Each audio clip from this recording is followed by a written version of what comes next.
Hello everyone. Math Wizards welcome you to their channel and this video. In this video, we would be introducing the concept of multiplication. In a previous video, we have introduced the operations addition and subtraction, which are important concepts to know before watching this video. We have put a link to that video in the description.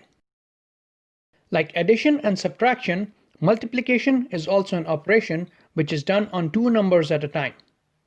It is denoted by the cross to give the result called the product. It is effectively just a repeated addition of a number. Let's show with an example.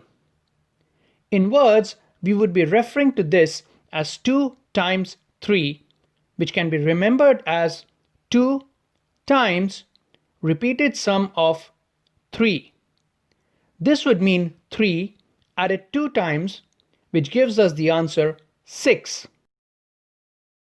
By the end of this video, you would yourself be able to see that this is same as 3 times repeated sum of 2. Let's understand this visually by using rings. This will help us keep a track of our calculations. We have 3 rings representing the 3 in the multiplication. These 3 rings need to be added 2 times, so we get 3 more of these. Now we have represented the multiplication above. The total number of rings we have is 6, which is the result. This is one of the most basic ways of visualization of multiplication of two numbers. As you can see, multiplication is just a repeated addition of the same number. There are some interesting properties of multiplication, namely associative, commutative, and distributive. First, let's talk about the associative property, which states that the way you group numbers when multiplying them doesn't change the result. For example, we have 3 times 2 times 4, which can be grouped in two ways. On the left, we have grouped 3 and 2 together, while on the right, we have grouped 2 and 4 together. Let's start with the calculation on the left. We calculate the multiplication inside the parenthesis first, which is 3 times 2. To do this calculation, we get 2 rings to represent 2. This set of 2 rings is to be added 3 times to fully represent the multiplication in the parenthesis. So, we get a total of 3 sets of these 2 rings. Counting this, in total, we have 6 rings, which is the result of the multiplication in the parenthesis. Now, our calculation is simplified to 6 times 4. Let's zoom in for clarity. To calculate this, we get 4 rings to represent 4 and get 6 of that set of 4 rings we already have. Thus, we have represented our entire calculation now. We count the total rings to get 24 as the answer. Moving on to the right side, we would again first calculate the multiplication inside the parenthesis.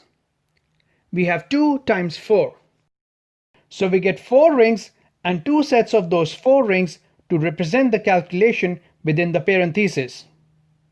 On counting, we get 8 as the result. Now our calculation is reduced to 3 times 8. So we get 8 rings and 3 sets of those. Counting the rings, we get 24 as the result. As seen from the example, the way you group numbers that are being multiplied doesn't affect the result.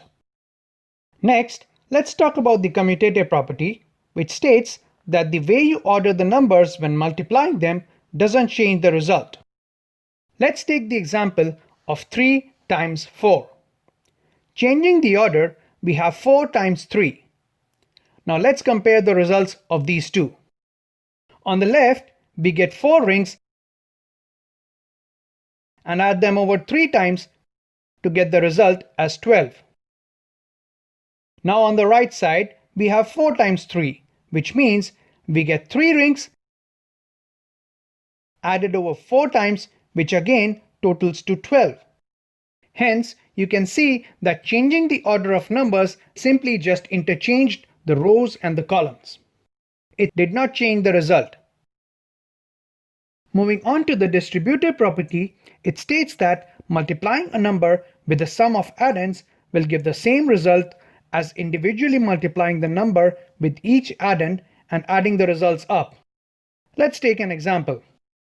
We need to multiply a number, say 2, with 4. One way is that we can multiply the 2 and calculate the result as we have been doing so far.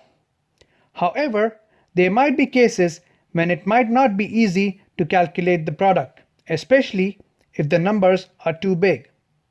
In that case, it might be easier if we split the calculation into 2 or more smaller parts.